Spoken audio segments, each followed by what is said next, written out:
Hello, seventh grade, and welcome to your lesson 5, Big 3. This is about the Paleolithic age. Paleolithic essentially means the Stone Age. I'm going to read through this with you just how I would in class.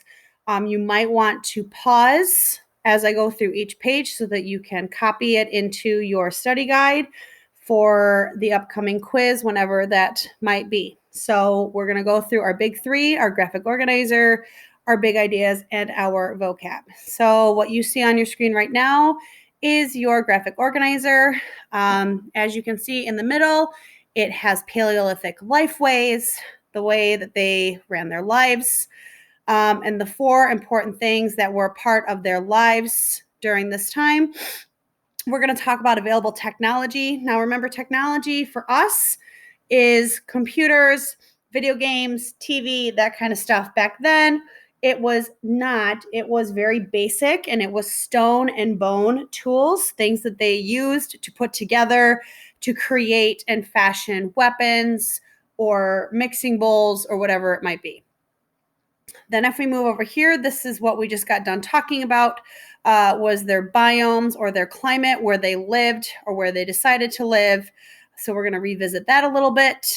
If you go down here to the bottom right, we're going to talk about their culture, basically how they decided to have what numbers in their group, so how many people were in their tribe, and the knowledge that those members might have had, and any natural resources that might have been available to our new friends in this area.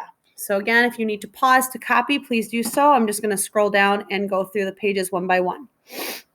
Next, we have the big ideas. There's only 4.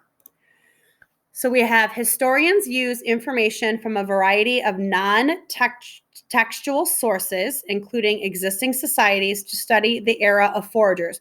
Non-textual means non-book, non-writing, anything that where we had to interpret what they did, how they lived their lives, what things were used for, based on previous knowledge, because there's not really any instructions that go with those items that we find through our archaeological digs.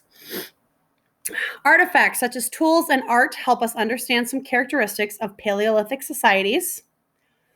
The behaviors of modern foraging societies can help us understand what life was like in the Paleolithic age. And the quality of life for foragers was dependent on environmental factors like climate, vegetation, and available game for hunting. So we're going to learn about foragers, which were people that went out and hunted and gathered food for their tribe. You have 6 vocabulary words. Here's the first 4. Number 26, Paleolithic age or era. The period of the Stone Age that began about 2.5 to 2 million years ago, marked by the earliest use of tools made of chipped stone. Example, Paleolithic age is also known as the Old Stone Age.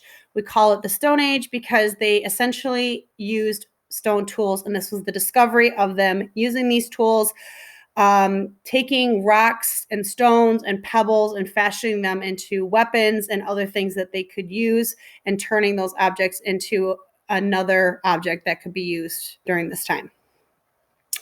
Number 27, foragers, a group of people who survive by hunting and gathering over a large region. Example, foragers spread to most parts of the globe following large mammals. So if you think about this, we are walking around. We are not in the same place back then. We are kind of following the food. We don't have the ability to farm just yet. So we are following the food. We are following the animals. We are staying close to water. We are finding fruit that is healthy for us to eat, that's not poisonous. And that's essentially how we decide where we live.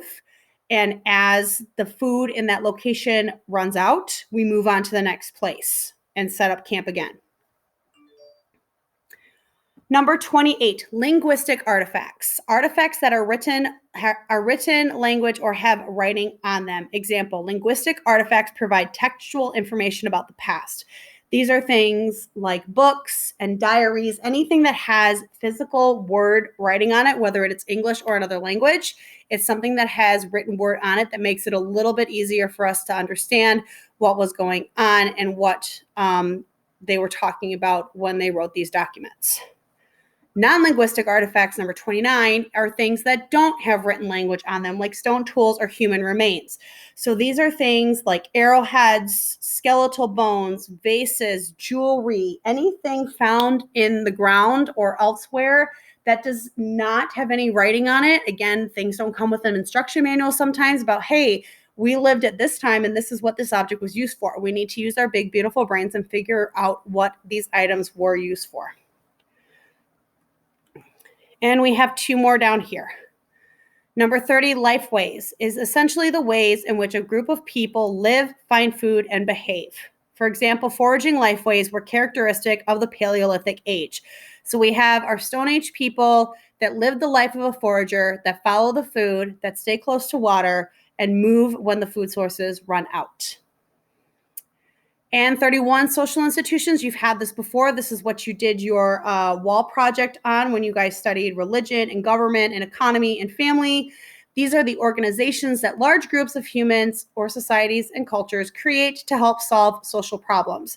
Example, religion is one social institution that almost every culture has. So we are going to start seeing in this Paleolithic era the formation of these social institutions, how they're going to come up with a hierarchy, like who's in charge, who essentially gets this job as a forager, who stays behind and watches the children, and so on and so forth. So here is your big 3 for lesson number 5. Please feel free to pause at any point to copy into your study guide. You will need to copy these notes into your study guide because with every lesson there comes a quiz. And reminder that I do not offer retakes because I give you the opportunity to copy notes into your study guide to use on the quiz. So that is your assignment for today, Monday, April 21st, to copy your big 3 for lesson 5 into your study guide. All right. Take care, guys.